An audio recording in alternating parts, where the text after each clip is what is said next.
Ya, Assalamualaikum warahmatullahi wabarakatuh. Waalaikumsalam warahmatullahi wabarakatuh. Eh, Hari ini kita bersyukur Ya, namanya kepada Allah Subhanahu Wa Taala karena kita bisa bersilaturahmi dalam keadaan sehat selalu.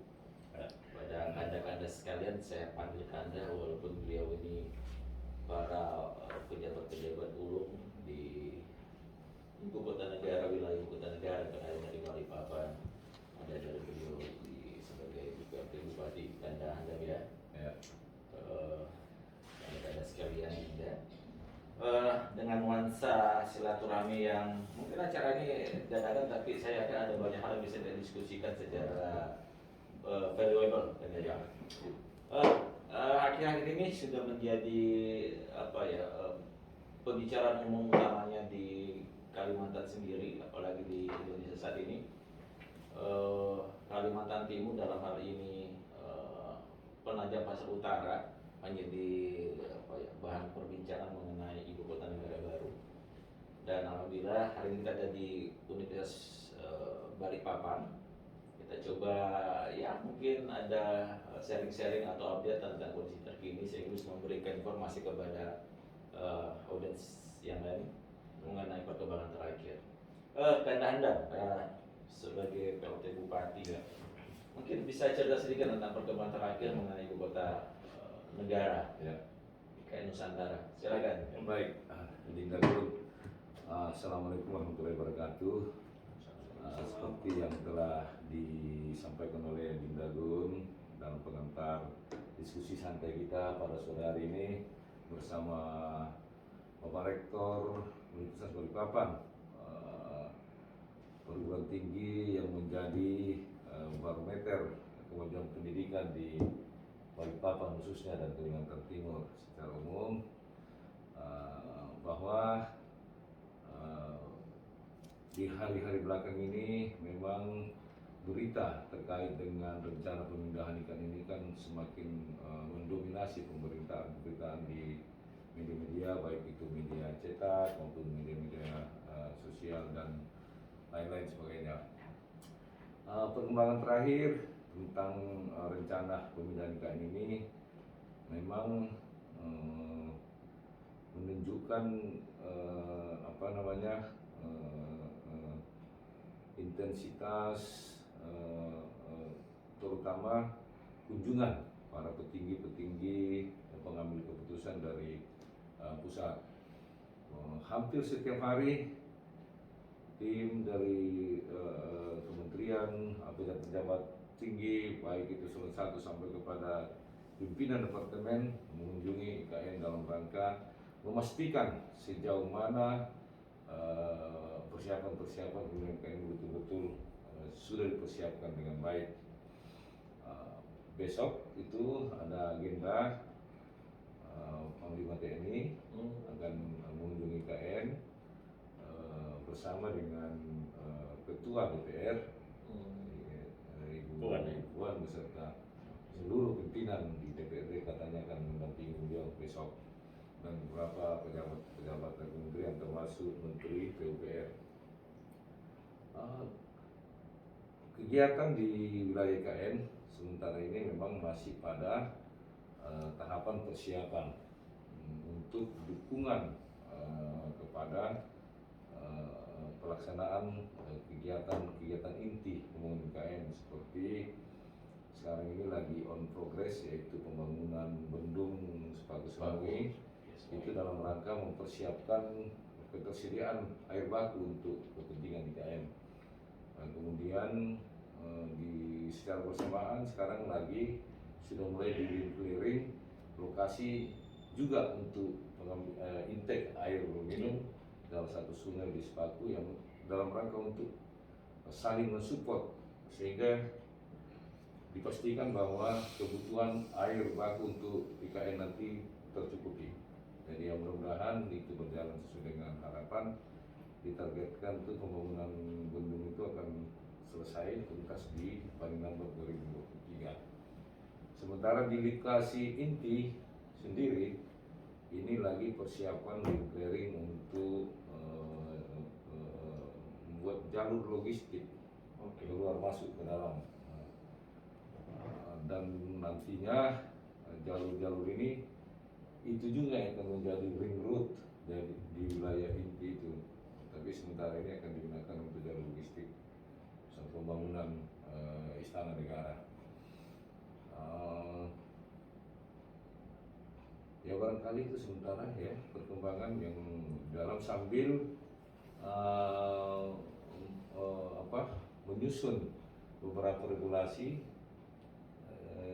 yang menjadi turunan atau pengaturan teknis dari ditetapkannya undang-undang IKN. Karena kalau undang-undang ini kan sifatnya masih pengaturan secara umum, sehingga perlu penjabaran secara teknis melalui PP, pemerintah, peraturan presiden, dan barangkali juga peraturan menteri.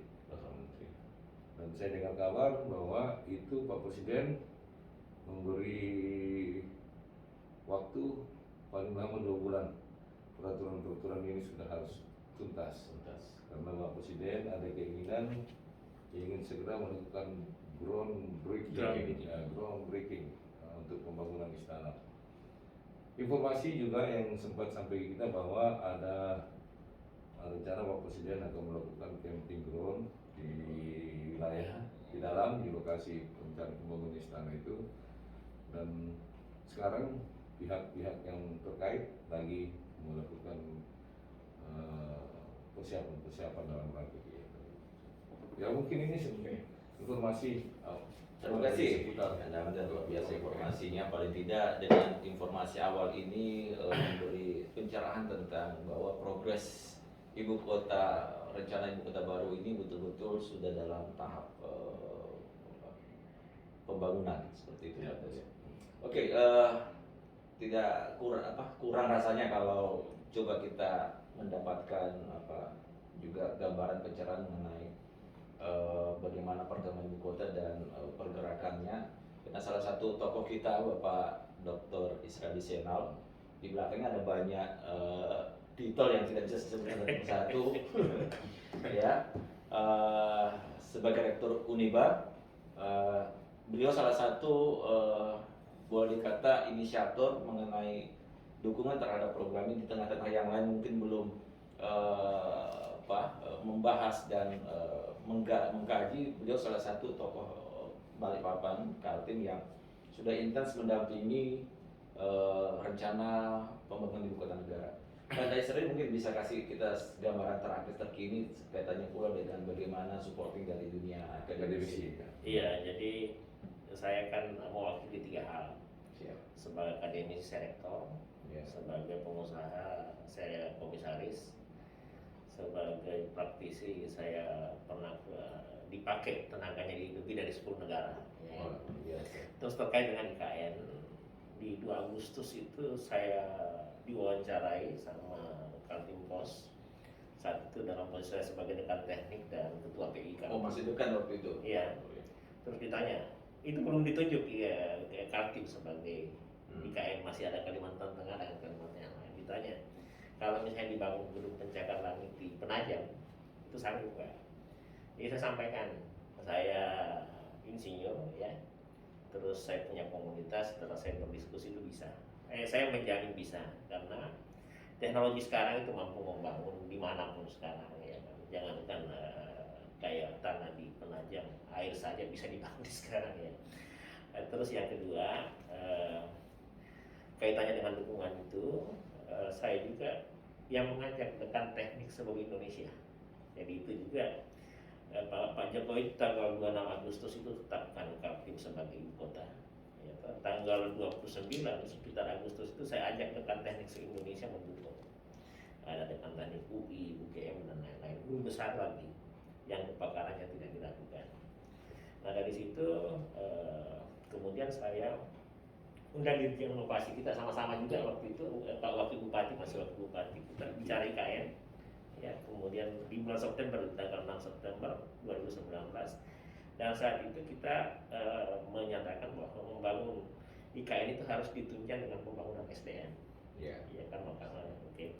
Terus lanjut di 9 November 2019 saya undang dekan teknik Indonesia mengevaluasi konsep IKN.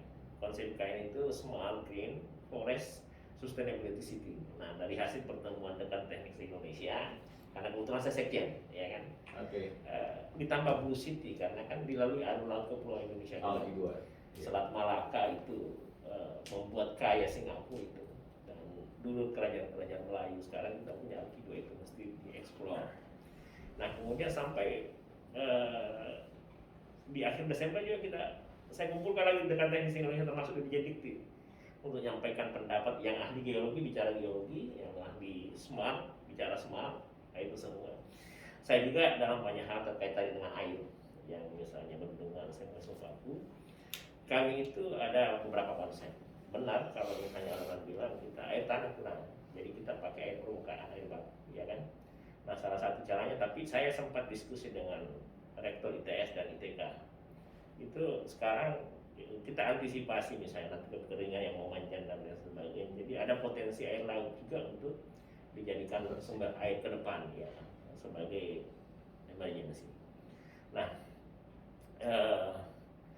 di Kalimantan Timur juga kita sudah komunikasi semua dengan para rektor se-Kalimantan. Ada 24 rektor yang tergabung dari Kalimantan University Consortium, itu mendukung IKN dan akan mengawal, karena kita punya konsep begini. Saya baca visi dan misi tanpa dikawal itu susah, karena itu konsep itu, visi itu tidak semudah yang dibayangkan. Contohnya misalnya pakai energi baru terbarukan, bentuknya seperti apa dan bagaimana penerapannya, itu kan tidak sederhana dan itu butuh insinyur itu.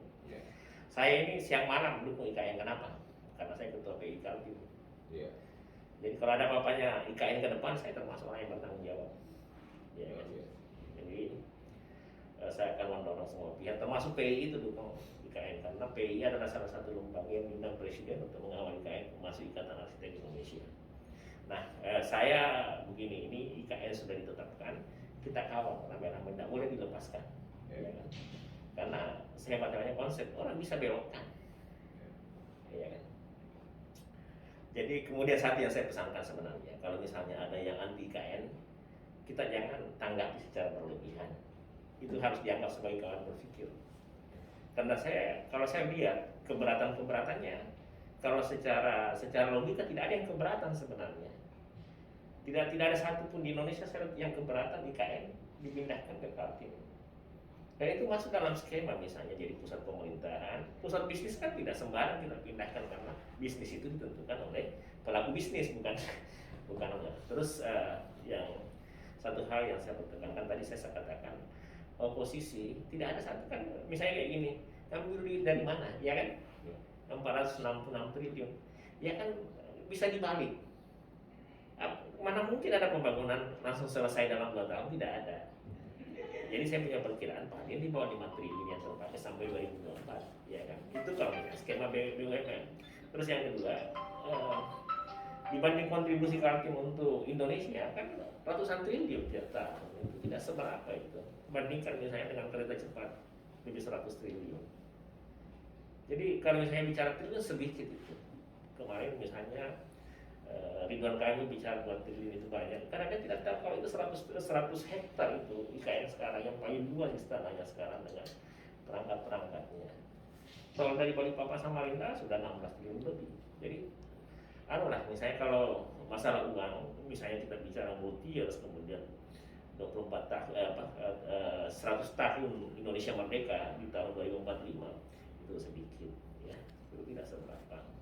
Nah, yang paling utama sekarang kita mau tekankan, ini kesempatan terbaik ini, ya. Apa yang dilakukan pemerintah inilah kesempatan terbaik. Tidak akan ada presiden yang mampu lakukan ini. Dan ini yang harus kita catat, ini adalah untuk pemerataan, ya kan? Pembangunan yang Jawa sentris menjadi Nusantara sentris, ya, atau kaku negara sentris kan, ya kan. Terus yang kedua, penduduk yang 150 juta jiwa sekarang di Jawa, kemudian sisanya itu di seluruh Indonesia, itu bisa terurai. Yang ketiga, keadilan pembangunan itu kan bisa terlaksana dengan baik. Ini momentumnya. Nah, makanya semua pihak harus mengawal itu. Sehebat apapun ini IKN, konsep ini tanpa sinergi dan gotong royong tidak bisa. Jadi mari kita pandai itu dari sisi positifnya. Saya catat sekali lagi, saya sampaikan, Tidak ada satupun oposan di Indonesia terkait IKN. Kan ada banyak kan cuma bilang, oh jangan dibangun IKN karena masih COVID. Kan sudah dilaksanakan. Kalau misalnya tidak COVID 2020 tidak dilaksanakan IKN. Uang terlalu banyak kan tidak dipakai terlalu banyak. Misalnya anggaplah sampai 2045 kan itu cuma berapa triliun per tahun. Ya. Untuk bangun kereta cepat saja lebih 100 triliun sekarang itu kan tidak seberapa. Nah ini misalnya hitung-hitungan seperti itu yang apa istilahnya ya bisa dirasionalisasikan. Yang pasti satu lagi yang saya sampaikan, posisi yang berbeda pendapat itu kawan berpikir. Dan kita harus bersyukur kalau ada seperti itu karena bisa jadi yang namanya ide itu bisa aja salah. Itulah yang menyempurnakan, ya kan? Ya kayak tadi misalnya secara konsep PUPR merencanakan bendungan, tapi kan misalnya kita ada El Nino misalnya, bisa kekeringan memanjang, ya kita sudah harus mempersiapkan manajemen risikonya, menyiapkan air laut misalnya sebagai calon persiapan air yang akan diambil. Yang pasti konsep Blue City saya sudah sependapat dengan Menteri PUPR bahwa Blue City itu adalah optimalisasi potensi laut dan potensi perairan. Itu aja Bapak. Luar biasa. Assalamualaikum warahmatullahi wabarakatuh. Waalaikumsalam. Cukup. Terima kasih. Walaupun pendek, paling tidak kita sudah mendapat cukup banyak pencerahan informasi, istilahnya pendek tapi berbobot. Gitu. Mudah kita bisa terus berlanjut dengan diskusi berikutnya. Terima kasih Pak Rektor, Kanda Hamdan, RT Bupati Penajam Pasar Utara. Satu lagi, mudah-mudahan Pak Bupati ini ada waktu di hari Sabtu ya. Sabtu ya. Pengusaha Indonesia akan berkumpul kan. Ini Kita energinya Pak Bupati itu lain. Kalau misalnya energi Pak Bupati berdekatan dengan energi rektor pegang titik nol itu bisa sukses. Titik nolnya sukses. Kan harus dikawal. Jadi ada yang pengawal utama IKN itu ada dua. Satu bupati, dua rektor lima. Luar biasa. Jadi terima kasih atas waktu dan kesempatan. Saya akhiri wabillahi taufiq wal hidayah. Assalamualaikum warahmatullahi wabarakatuh. Waalaikumsalam. Waalaikumsalam. Anu.